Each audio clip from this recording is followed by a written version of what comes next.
जय श्री कृष्ण। राधे राधे। दर्शकों, आज हम आपके लिए आमल की एकादशी या रंग भरी एकादशी व्रत की कथा लेकर आए हैं। कथा से पहले हम इसके बारे में थोड़ा से महत्व को जान लेते हैं। आमल की का मतलब आंवला होता है।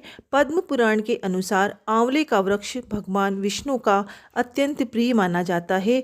ऐसी मान्यता है कि इस वृक्ष में श्री हरि और माता लक्ष्मी का वास होता है, जिस वजह से आमल की एकादशी के दिन आंवले के वृक्ष के नीचे बैठकर भगवान विष्णु का पूजन किया जाता है।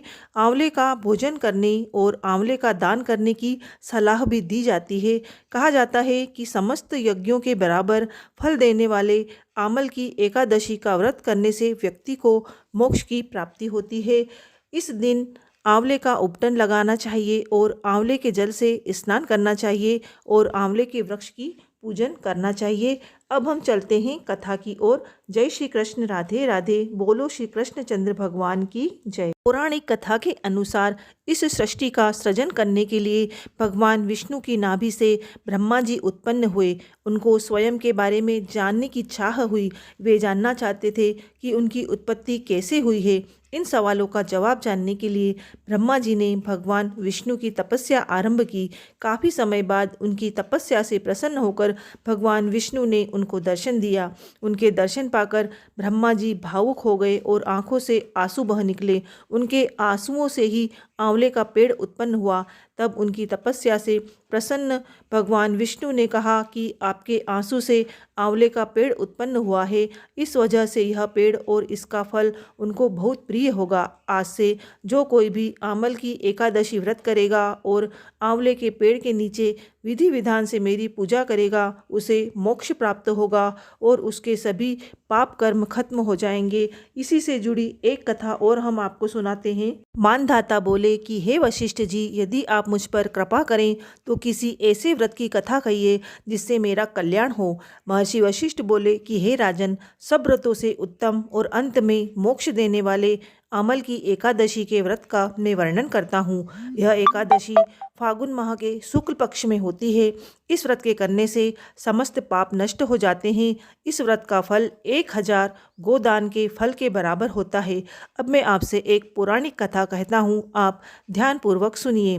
एक वेदिश नाम का नगर था, जिसमें ब्राह्मण, क्षत्रिय, वैश्य और शूद्र चारों वर्ण आनंद सहित रहते थे। उस नगर में सदैव वेद ध्वनि गूंजा करती थी तथा पापी, दुराचारी तथा नास्तिक उस नगर में कोई नहीं था। उस नगर में चेतरथ नाम का चंद्रवंशी राजा राज्य करता था। वह अत्यंत विद्वान तथा धर्मी था। उस नगर में कोई भी व्यक्ति दरिद्र व कंजूस नहीं था। सभी नगरवासी विष्णु भक्त थे और आबाल, वृद्ध, स्त्री, पुरुष एकादशी का व्रत किया करते थे।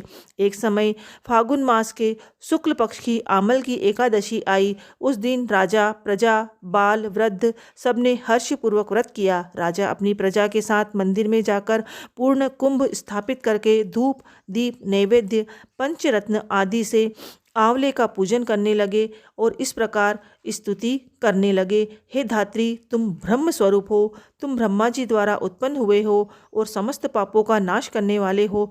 तुमको नमस्कार है। अब तुम मेरा अर्घ्य स्वीकार करो। तुम श्री रामचंद्र जी द्वारा सम्मानित हो। मैं आपसे प्रार्थना करता हूँ, अतः आप मेरे समस्त पापों का नाश करो। उस मंदिर में सबने रात्रि को जागरण किया। रात के समय वहाँ पर एक बहेलिया आया जो अत्यंत पापी और दुराचारी था। वह अपने कुटुंब का पालन जीव हत्या करके किया करता था। भूख और प्यास से अत्यंत व्याकुल वह बहेलिया इस जागरण को देखने के लिए मंदिर के एक कोने में बैठ गया और विष्णु भगवान तथा एकादशी महात्म्य की कथा सुनने लगा। इस प्रकार अन्य मनुष्यों की भांति उसने भी सारी रात जागकर बिता दी। प्रातःकाल होते ही सब लोग अपने घर चले गए तो बहेलिया भी अपने घर चला आया। घर आकर उसने भोजन किया। कुछ समय बीतने के पश्चात उस बहेलिया की मृत्यु हो गई, मगर उस आमल की एकादशी के व्रत तथा जागरण से उसने राजा विदुरथ के घर जन्म लिया और उसका नाम वसुरथ रखा गया। युवा होने पर वह चतुरंगिणी सेना सहित तथा धन्य धान्य से युक्त होकर 10,000 ग्रामों का पालन करने लगा। वह तेज में सूर्य के समान, कांति में चंद्रमा के समान, वीरता में भगवान विष्णु के समान और क्षमा में पृथ्वी के समान था। वह अत्यंत धार्मिक, सत्यवादी, कर्मवीर और विष्णु भक्त था। वह राजा के समान भाव से पालन करता था। दान देना उसका नित्य कर्तव्य था। एक दिन राजा शिकार खेलने के लिए गया। देव योग से वह मार्ग भूल गया और दिशा ज्ञान न रहने के कारण उसी वन में एक वृक्ष के नीचे सो गया। थोड़ी देर बाद पहाड़ी म्लेच्छ वहां पर आ गए और राजा को अकेला देखकर मारो मारो शब्द करते हुए राजा की ओर दौड़े। म्लेच्छ कहने लगे कि इसी दुष्ट राजा ने हमारे माता पिता, पुत्र पौत्र आदि अनेक संबंधियों को मारा है तथा देश से निकाल दिया है, अतः इसको अवश्य मारना चाहिए। ऐसा कहकर वे म्लेच्छ उस राजा को मारने दौड़े और अनेक प्रकार के अस्त्र शस्त्र उसके ऊपर फेंके। वे सब अस्त्र शस्त्र राजा के शरीर पर गिरते ही नष्ट हो जाते हैं और उनका वार पुष्प के समान प्रतीत होता। अब उन म्लेच्छों के अस्त्र शस्त्र उल्टा उन्हीं पर प्रहार करने लगे, जिससे वे मूर्छित होकर गिरने लगे। उसी समय राजा के शरीर से एक दिव्य स्त्री उत्पन्न हुई। स्त्री अत्यंत सुंदर होते हुए भी उसकी भकुटी टेढ़ी थी। उसकी आंखों से लाल लाल अग्नि निकल रही थी, जिससे वह दूसरे काल के समान प्रतीत होती थी। वह स्त्री म्लेच्छों को मारने दौड़ी और थोड़ी ही देर में उसने सब म्लेच्छों को काल के गाल में पहुंचा दिया। तब राजा सोकर उठा तो उसने म्लेच्छों को मरा हुआ देखकर कहा कि इन शत्रुओं को किसने मारा है? इस वन में मेरा कौन हितैषी रहता है? वह ऐसा विचार कर ही रहा था कि आकाशवाणी हुई, हे राजा, इस संसार में विष्णु भगवान के अतिरिक्त कौन तेरी सहायता कर सकता है? इस आकाशवाणी को सुनकर राजा अपने राज्य में आ गया और सुखपूर्वक राज्य करने लगा।